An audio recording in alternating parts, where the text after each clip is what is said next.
Good afternoon. It's a beautiful early September day at Prairie Loft. I'm here in Tree Lane and I'm going to read you the next book in our series of Sitting Under Trees Reading Books. Today I'm going to read On a Starry Night by Natalie Kinsey-Warnock, illustrated by David McPhail. And today for my spot I've chosen this shelter that someone has woven from cedar boughs in this little grove of cedar trees near the barns at Prairie Loft. You can just see them in the background there. You can see the big barn roof. And I'm going to settle on this log and read this book to you this afternoon. Today is a gorgeous afternoon, but there is a cold front moving in this evening with wind and rain and much colder temperatures than we've been having. So not a great night to view the stars, but the nice weather will come back. We'll have more chances. Here we go. On a Starry Night by Natalie Kinsey-Warnock with illustrations by David McPhail. On a starry night, Mama and I climb the hill where nighthawks swoop and the dark woods rattle with crickets and frogs. Far below us, where our farm sits in the valley, a few lights twinkle from the barn where Papa is milking. I hear Shep barking and the jingle of cowbells.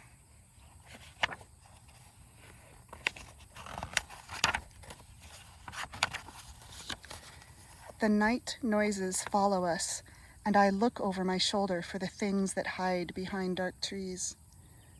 Sometimes we see deer on the edges of the field at twilight, and sometimes we see raccoons all lined up in a row, their eyes as bright as beads.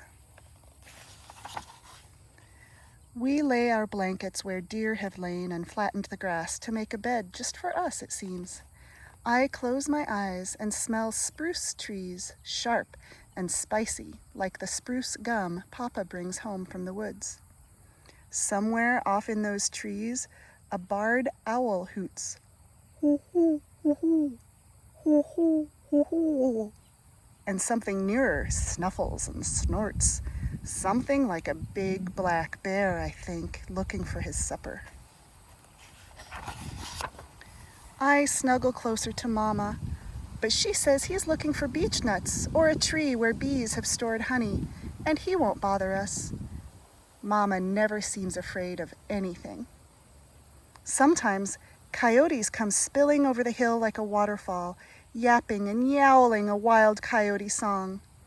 Sometimes we hear foxes, and some nights we don't. That's part of the magic, Mama says. You never know what you'll see, or smell, or hear.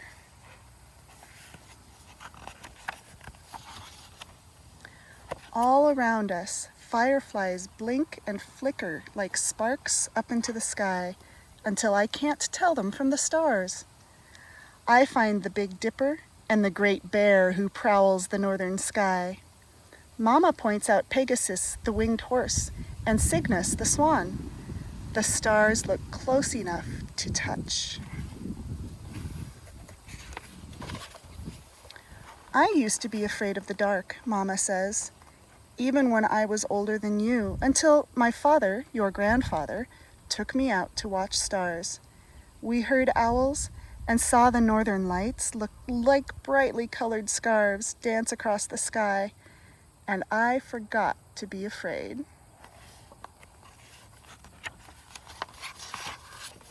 All of a sudden, a branch snaps, and something large and dark swishes through the grass. "Where's my girl?" Papa sings out. He's come from the barn, the milking done. I jump up and hug his knees. "Right here, Papa." Papa laughs and swings me up into the air, up into the black night.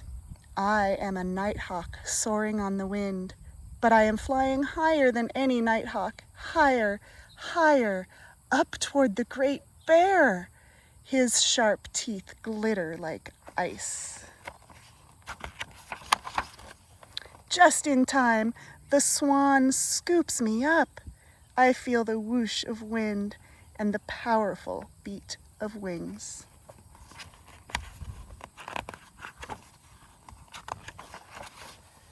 He sets me on Pegasus's strong back. I grab his mane and we sail across the sky. Stars and planets spin by us like ribbon from a spool.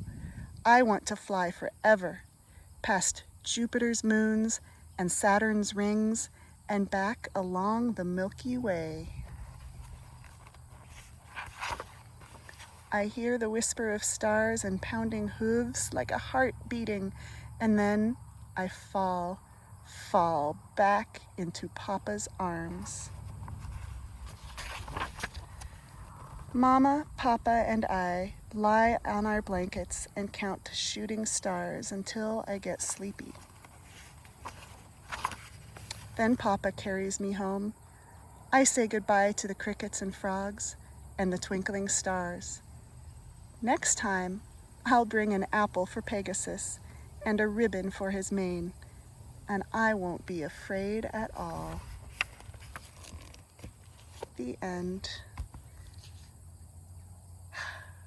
I love that book, and I love being out at night and hearing the sounds and smelling the smells and seeing the stars, and I hope you have a chance to do that also and find some peace on a starry night sometime soon. Thank you for joining me today to sit under trees reading books. I hope that you find time to do the same in your own life, and I hope you have a wonderful rest of your day. See you next time. Be well.